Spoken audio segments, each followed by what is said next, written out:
है, अभिनंदन है। मंच पर विराजमान हमारी पूर्व मंत्री विधायिका श्रीमती ललिता यादव जी, आपका भी स्वागत अभिनंदन है। इस क्षेत्र के विधायक भगवान दास सबनानी जी, आपका भी स्वागत अभिनंदन है।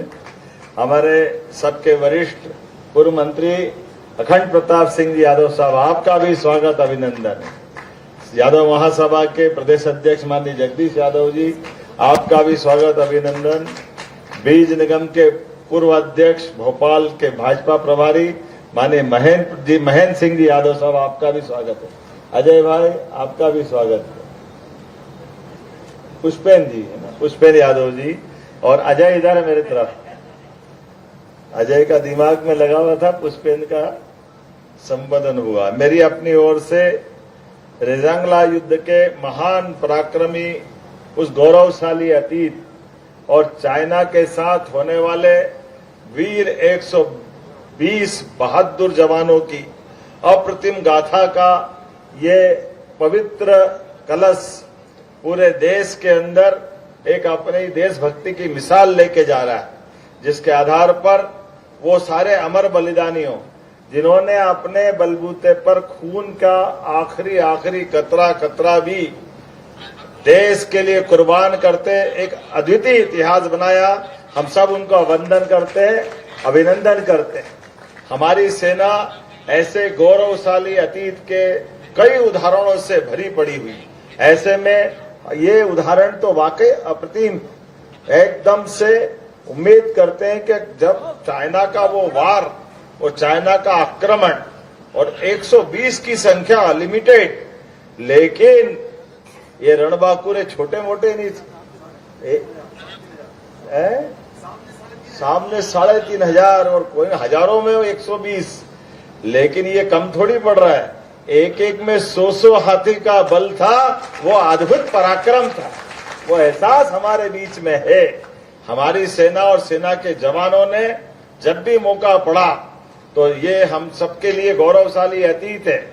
चाहे सामने कितनी संख्या क्यों न हो, हमारा 5000 साल पुराना इतिहास, भगवान कृष्ण का कौरव की सेना कितनी भी भारी क्यों न हो, यदुनंदन जिधर होगा विजय उधर ही होगी। वो गौरवशाली अतीत हर काल में जहां धर्म का मार्ग है, सदैव वहां अधर्म की हानि होती है।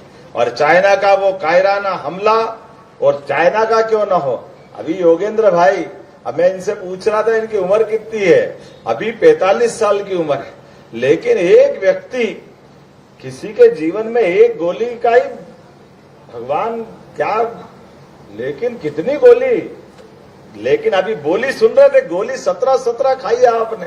जोरदार अभिनंदन करो। पूरा शरीर में, हाथ में, पैर में, पेट में, पीठ में, कहां गोली नहीं लगी, लेकिन गोली लगेगी गोली वालों के पास। लेकिन गोली से बड़ी गोली भगवान का आशीर्वाद है। लड़ने की जो बहादुरों की परंपरा है, हमारे लिए पूरा देश का आपके माध्यम से सेना पे भी गर्व है और योगेंद्र यादव जी पे भी गर्व है। जोरदार अभिनंदन करें। 19 साल की अल्पायु में वो टाइगर हिल की लड़ाई, टाइगर हिल के ऊपर झंडा फहराने की घटना, और कायराना पाकिस्तान फौज ने जिस ढंग से आक्रमण किया था, एक एक प्रकार से ऐसा लग रहा था कि ये बाप रे क्या होगा।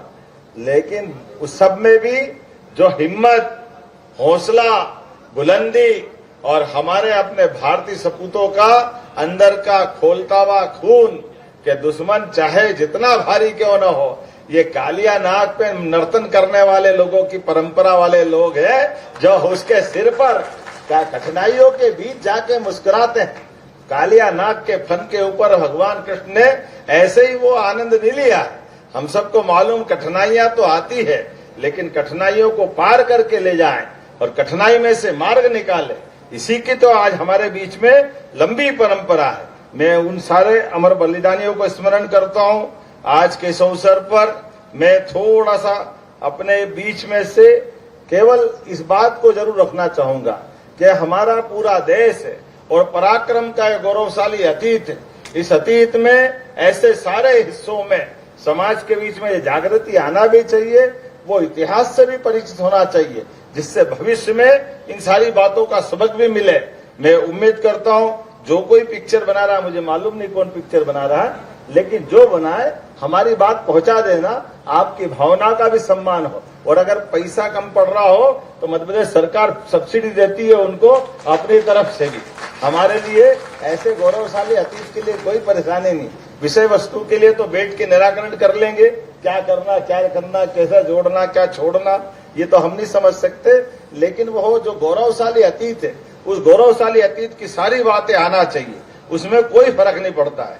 जब मैं आज नाम देखता हूं तो महिला माउंट एवरेस्ट पे चढ़ने वाली कोई बहन है तो हमारे लिए गौरवशाली पक्ष है। संतोष यादव उसमें है जो एवरेस्ट पे एक बार नहीं 2-2 बार चढ़ती है।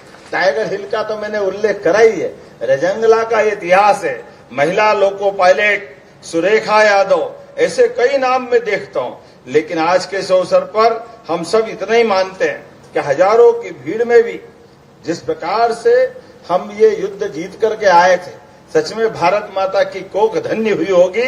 इसीलिए रामधारी सिंह दिनकर ने लिखा है, सूरमा नहीं विचलित होते, क्षण एक नहीं धीरज खोते, विघ्नों को गले लगाते और कांटों में राह बनाते। ये गौरवशाली अतीत के वो बहादुर है जिनके लिए पूरा देश सदैव नमन करता रहेगा, उनका स्मरण करता रहेगा। हमारी अपनी राज्य सरकार की ओर से भी उन बहादुर शहीदों को हमारा नमन, और एक बार फिर इस पूरी यात्रा के आयोजकों के प्रति भी मेरी शुभकामना भी है। और हमने ऐसे कई सारे ऐसे स्मारकों को भी, एक तरह से यहाँ शौर्य स्मारक भी है, अगर इससे जुड़ी हुई यहाँ की गाथाओं का कोई दृश्यांकन फिल्मांकन की जरूरत होगी, आपसे मदद लेकर के उस बात को भी लाएंगे। फिल्म के बारे में मैंने पहले से ही कहा है, ऐसे कोई अच्छे अवसर जिससे हमारी भविष्य की पीढ़ी को सबक मिलता है और सबके अंदर देशभक्ति का ज्वार उठता है, ऐसे सारे अच्छे कामों का हमारा समर्थन सदैव रहता है। मेरी अपनी ओर से पुनः इस अच्छी यात्रा के प्रति शुभकामना, बधाई। मेरी अपनी ओर से पुनः एक बार परमवीर चक्र विजेता योगेंद्र राजगुरु जी का अभिनंदन और पूरी टीम का अभिनंदन। बहुत बहुत धन्यवाद। भारत माता की। बहुत बहुत धन्यवाद। अगर आप ये वीडियो YouTube पर देख रहे हैं तो हमारे चैनल को सब्सक्राइब कर बेल आइकन दबाएं, और Facebook पर देख रहे हैं तो हमारे पेज को लाइक करें।